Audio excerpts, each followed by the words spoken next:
Mohl's occlusion. So we have four Mohl's occlusion: theoretically ideal, physiologic occlusion, non-physiologic occlusion, and therapeutic occlusion. So theoretically ideal, usually when all your teeth are present, the midline is aligned so that incisal guide pen is like straight center. Class 1, and we know what class 1 is. And then MICP is perfect, which means that the cusp touch the fossa or the marginal ridges. There's light anterior contact and light canine contact as well. The vertical dimension is the one supporting the cusps, and it's like regular. We have no parafunction, or if there is, it's very minimal. CR can equal MICP, or it can be within 1 millimeters of each other. And CR means centric relation, which is based on the position of the TMJ. It's usually most anterior, superior position. When relaxed, muscles are usually like, most muscles are not activated, I would say. And you can masticate different foods. For physiologic occlusion, there's no pathology, no major parafunction. Crossbite is okay. Some malocclusion is okay. No pain or dysfunction. And if you're old, you can have somewhere to go into the dentin for a little bit. So basically physiologic is usable still. Non-physiologic, on the other hand, is hard to adapt. So you might have some pathology, major dysfunction, diastema, which means big gaps within the teeth, tetracline stain, which means just like staining that's like horizontal on your teeth. And it's like gray and like purple looking. Gray and purple. What causes it? When you have tetracycline during when someone's pregnant. Yeah. Okay. When mom is pregnant. I didn't know that. So when people It's are like- pregnant, Yeah, if they're pregnant and they take tetracycline, that's like what it's caused by. Yeah. So it's Can only, we so it can only be found in women then, obviously. No, it No, it it's a affects the baby. baby. So it's a congenital Oh, type I of see, thing. I see. Okay. Yeah, Like they're born with it, I guess. yeah, because it happens. during Yeah, I the remember her saying the baby development. thing, yeah. and then we have perio problems, so your gums usually have some problems. Midline is off, so incisal guide pen is a little bit off. And then we have the last type of occlusion, which is therapeutic. So when you have a modified occlusion, so we're thinking like prosthodontics that are needed to happen, maybe like major orthodontic treatment, stuff like that.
And then we go into occlusal equilibration.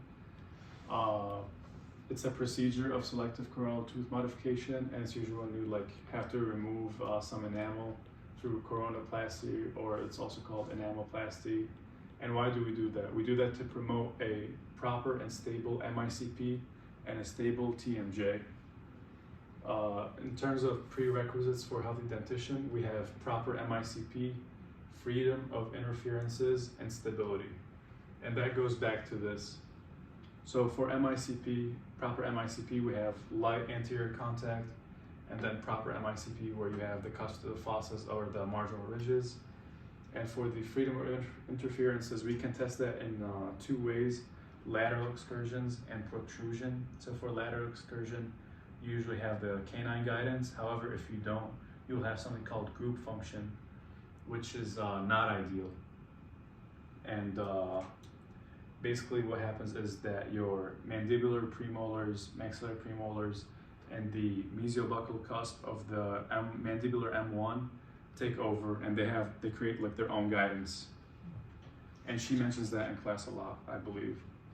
And then for protrusion, you have your anterior guidance. So if your incisors are very short, like the maxillary ones, you're not going to have anterior guidance.